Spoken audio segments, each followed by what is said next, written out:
Hello, my name is Natalie and I'm from the South Columbus Public Library. Today I'd like to share a book with you about standing up for others. It's called The Smallest Girl in the Smallest Grade, written by Justin Roberts, illustrated by Christian Robinson.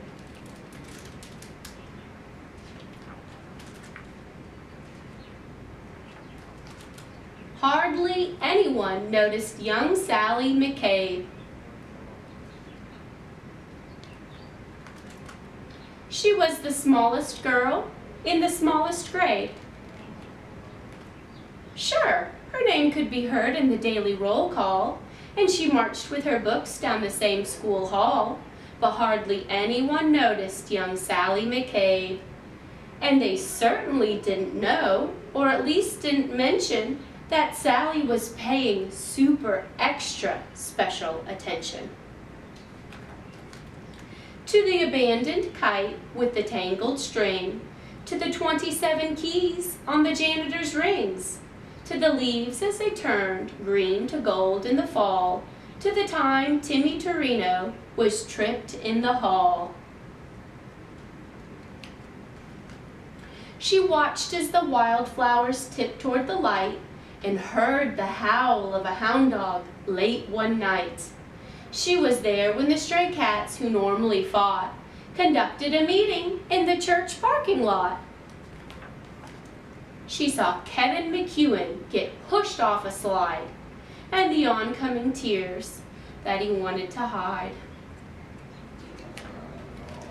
And she'll never forget that parent-teacher day when Billy's much larger father suddenly dragged him away.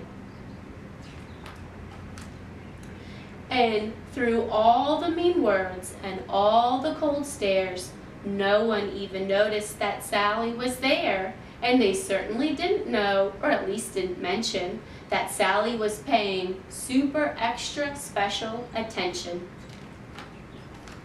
She'd seen how a whisper could make someone cower, like a bulldozer crushing through fields of wildflowers. And it kept piling up, this discarded debris, those beautiful kites tangled in trees. So on February 3rd at 11:29, Sally stepped straight out of the lunchroom line. She said, "I'm tired of seeing this terrible stuff. Stop hurting each other. This is enough." Now a few laughed out loud or didn't care that there was some girl with her hand in the air. But then something super extra special happened that day as Howard O. Henry suddenly set down his tray. Like waves rolling in, one after another, first Molly rose up, then Michael's twin brother. It was Tyrone and Terrace, then Amanda and Paul, who pushed out their chairs and stretched their arms tall. From the friendly lunch lady with the dishes she carted, to that new third grade teacher who had only recently started. Yes, everyone there, even Principal Claire, had joined little Sally with their fingers in the air. And though hound dogs were destined to howl at night, and most stray cat meetings would end up as fights, and kites would continue to get stuck in trees, they all felt for a moment like the janitor's keys, fastened together with a heavy steel ring that held all the secrets to unlock everything. As the world returned to the way that it was, Sally noticed the difference, as she usually does, when Billy paused briefly to open the door for Mrs. O'Connell and 17 more, or when Molly scooched over to make some space on the coral riser for Ellen and Grace. These moments that often get taken for granted, a wildflower appearing that no one had planted. The swings soon resumed their rhythm and sway, and day turned to night, and night turned to day. People remembered and would often quite mention that Sally had been paying super extra special attention, and how the world could transform and a change could be made by the smallest girl in the smallest grade. The end.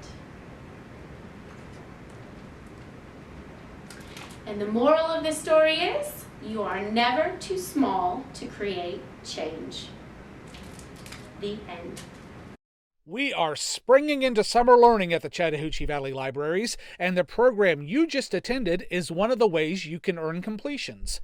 Just go to cvlga.org and look for Spring into Summer Learning. You can register yourself and your family online, and then start reading and attending our online events. That's all you have to do. We're giving away weekly gift certificates, and every completion you make enters you into a grand prize drawing for tablets, games, gifts, and more. Remember, you have to register to win, cvlga.org, and we'll see you online again real soon.